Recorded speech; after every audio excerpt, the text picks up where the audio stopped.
Phones below 10K. Now this is a segment we don't talk about much. In fact, we didn't even talk about it a lot in our awards video last year. Now the year's barely started and we haven't had any major launches yet, so I thought this would be the best time to take a look at 5 of the best phones in the under 10K price segment at the start of 2019. Hey guys, Ash here from C4E Tech and let's get started.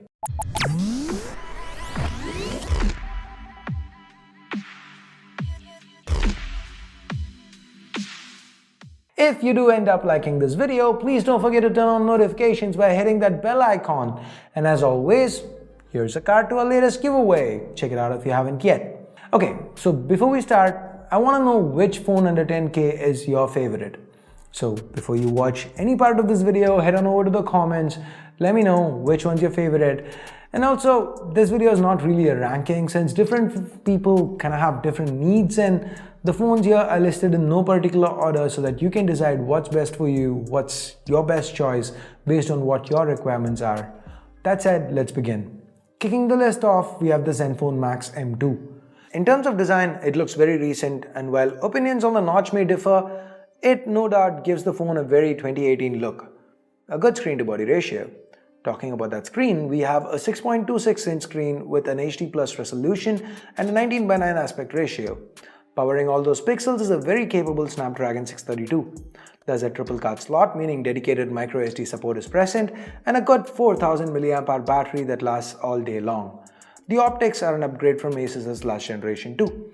A 13-megapixel camera with a f1.8 lens, along with 4K video recording and 1080p with EIS, a combination that is not at all common in this segment. The 8-megapixel front camera keeps the selfie crowd satisfied too. Now who should get this?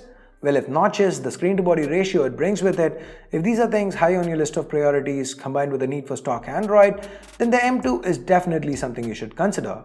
Or Asus has another phone in this segment which we will talk about in just a bit. Anyway, from Asus on to Xiaomi, the Redmi Y2. This one is perfect for those who love taking selfies. The 16-megapixel front snapper on the Y2 does manage to take some impressive shots. Of course, the rest of the package is quite decent too. We have a dual 12+5 megapixel camera set up to the back, and inside we have the Snapdragon 625. Yes, it is old. It might not be able to keep up with the Snapdragon 632 or the 636 when it comes to more resource-intense tasks like gaming. But for the everyday user, 625 is still good enough, for surfing the web or browsing social media apps. Again, there's a dedicated microSD slot here, but the design, it is a bit of a disappointment. It's the same old Xiaomi design to the back, and up front, the screen-to-body ratio isn't too impressive. We have a 6-inch 18:9 HD Plus panel here. The battery capacity is nothing to write home about, just 3080 mAh, although MIUI and its software optimizations make it last longer than you typically expect. For our third choice, we have the Honor 9N. This one is a real looker with thin bezels and a notch up top. Even the 5.84-inch Full HD Plus screen on this one is quite impressive. Inside, it has the Kirin 659 chip, which has again begun to show its age just like the 625. It should be good enough for most day-to-day stuff. The optics are good, but not best in class. Here are a few samples that we took during our unboxing. It is okay, I guess. What do you guys think? The battery here is pretty middle of the road too, just 3000 mAh. Next up, we have the Realme 2. This device, like I said at launch, like Realme has admitted to, was probably named incorrectly, which is why it got a lot of flack at release. But naming apart, it is quite a decent offering. It does look good. The biggest strength for this phone has got to be its looks. Up front, we have a 6.2-inch HD Plus notch display. Internally, the Snapdragon 450 is the weakest chip amongst all the phones listed here, but the Realme 2 does have battery going for it, 40 to 30 mAh. It's a beast when coupled with ColorOS. It's probably the Realme 2's strongest suit. This phone again sports a decent pair of rear cameras. The 13+2 setup is quite good, especially for this price segment, and the 8-megapixel selfie snapper gets the job done. Also note, this phone again has a dedicated microSD card slot. Now remember how I said at the start Asus has another offering? Well, it's the older Zenfone Max Pro M1. For 10K, the Pro M1 is a stellar deal. You've got a powerful Snapdragon 636 inside, a gigantic 5000 mAh battery, and of course, stock Android.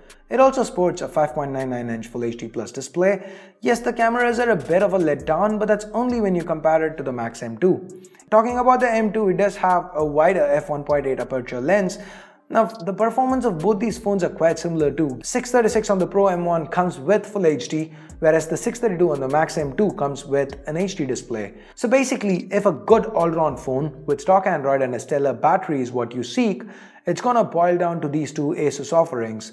The best chip in segment, Full HD display, and a mammoth battery. If this is what you really want, go Pro M1.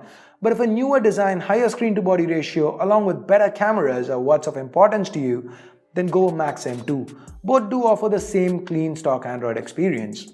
So these are the top 5 phones in the under 10K segment that we picked. So which of these would you pick up if you are in the market for a phone in this segment today? Did I leave out your favorite choice? Let me know in the comments down below. And with that, we get to the end of this video, and I guess it is now time I bid you adieu. Please share this video with friends and family if you can. Thumbs up, thumbs down based on what you felt about it. Also subscribe and turn on notifications by hitting that bell icon if you haven't yet, so that you don't miss out on any of our daily content. Thanks a lot for watching. Till next time, my name's Ash. You've been watching C4 Retech, and I'm signing off for now. You guys have a great day. Bye bye.